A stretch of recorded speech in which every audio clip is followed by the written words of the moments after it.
Trophy hunting is a controversial practice in conservation. In this video, we will discuss what trophy hunting is and the arguments for and against the practice. Let's start by defining what we mean by trophy hunting. Trophy hunting is the killing of wild animals to keep some part of the animal as a trophy, usually the head, skin, horns, or antlers. Because of this, the animals that are killed in trophy hunting are carefully selected and are often large or impressively ornamented males, like the ones that have large horns or antlers. Currently, trophy hunting is legal in at least 63 countries, which are shown here on the map. Over a third of these countries are in Africa, as are 8 of the top 10 nations for trophy hunting, the others being Canada and Argentina.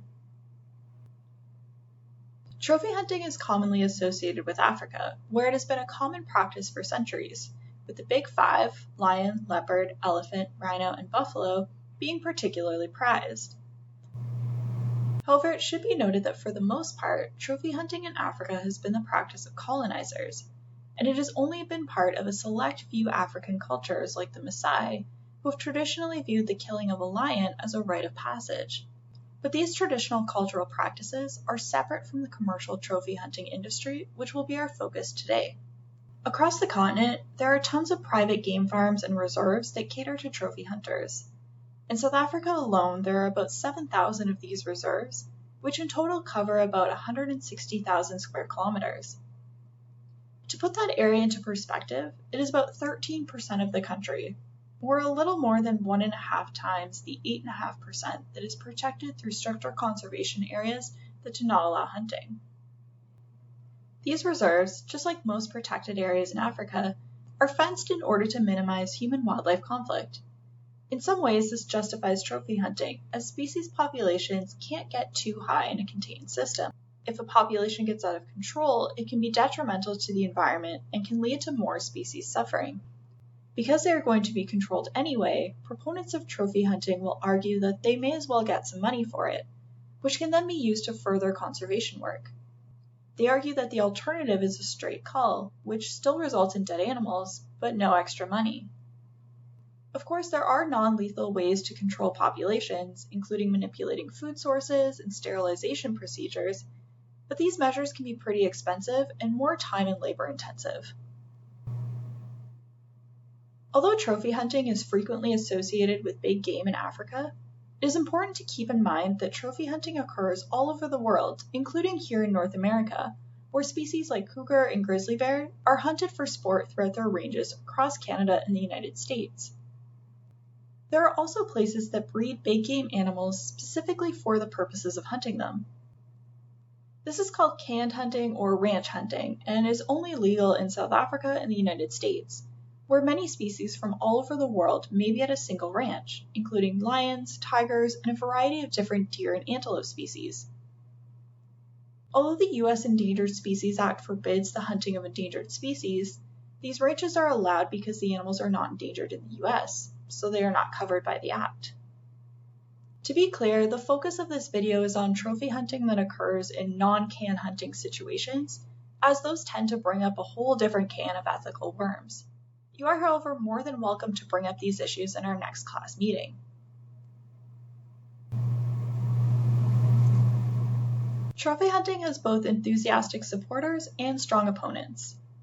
Those who support trophy hunting point to the fact that the land allocated to trophy hunting can help prevent land from being developed or turned into intensive agriculture, thereby helping to support more species than just those that are hunted.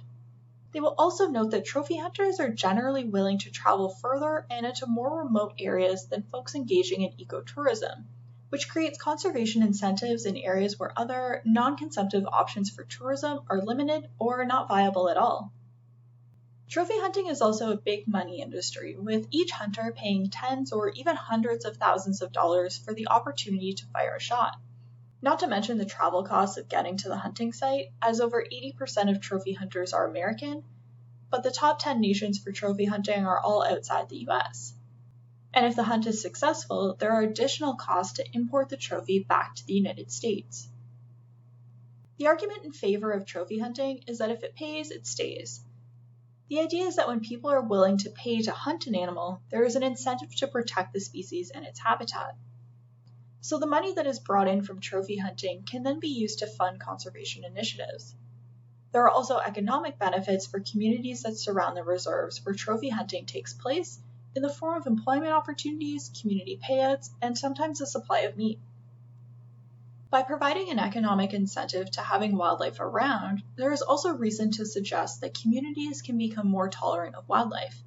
Similarly, there are incentives to work with anti-poaching initiatives, and in many cases, communities around trophy hunting game reserves are incredibly willing to work with enforcement agencies to stop poaching and protect their livelihood.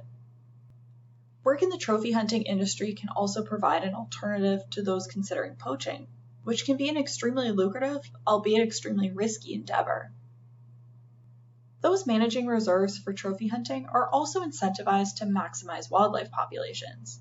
Those in support of trophy hunting will make the argument that with ecotourism, there is less of a need for large populations, as just a few individuals of a species will keep people happy and profits maximized, whereas the opposite is true on hunting reserves.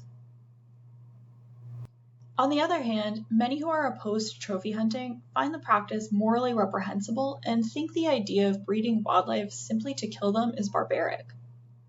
They also raise concerns about where the money from trophy hunting really goes, questioning if it really goes into conservation projects and the pockets of local communities. Unfortunately, in many countries, the record keeping around where the money goes is poor, and in most cases there is no paper trail to confirm that it actually ends up in the right places. Those opposed to trophy hunting, particularly in sub-Saharan Africa, will also point out that many countries do not have the management capacity or governance structures to provide adequate legal oversight of the industry. In addition to concerns over where the money ends up, this also raises questions as to whether regulations around the age or the number of animals taken are followed. Concerns about trophy hunting are also raised over the impacts to wildlife populations. When poorly managed, trophy hunting can have negative impacts on the target species, including altered age or sex structures, as older males are trophy hunted more than young animals or females. This can lead to disruptions in the social network of these populations, and because animals with large and ornate features are usually targeted, there can be directional selection, which may remove those traits from the population, which can have long-term effects on the genetic diversity. Population declines of target species can also result in changes to the populations or behaviors of non-target species. Those who are opposed to trophy hunting also often have a loud voice, and those who engage in trophy hunting are often vilified on social media.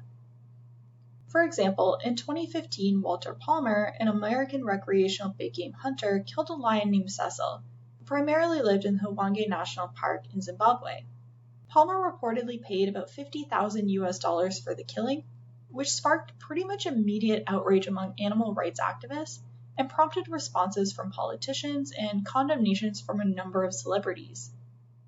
Palmer also received a large number of death threats, hate messages, and his private details, including his address and phone number, were spread online, and the words "lion killer" were painted on his home. This is a common response to trophy hunting. Earlier this year, a South African woman, Marlies van der Meer, sparked outrage after she shared photos of herself posing with the giraffe that she had killed, including one of her holding its heart, with the caption about how over the moon she was for her big Valentine's Day present. Like Palmer, she has received numerous death threats. Because of its propensity to spark outrage, it's difficult to have a rational discussion about trophy hunting in the public sphere. And more often than not, the anger directed at trophy hunters drowns out any discussion of the potential benefits of the practice. What also really needs to be mentioned here is that many of the people who are the loudest in their opposition to trophy hunting are rich white celebrities who live lives far removed from the places where these animals live. For example, Ricky Gervais, Ed Sheeran, Piers Morgan, and Deborah Messing have all used their platforms over the last few years to spark outrage about trophy hunting. This will be a common trend in our discussions this week. People who are far removed from the on-the-ground situation often have the loudest voices in conservation issues. It is a point that will be raised many times this week, and it is something that is important to keep in mind as we discuss the future of conservation.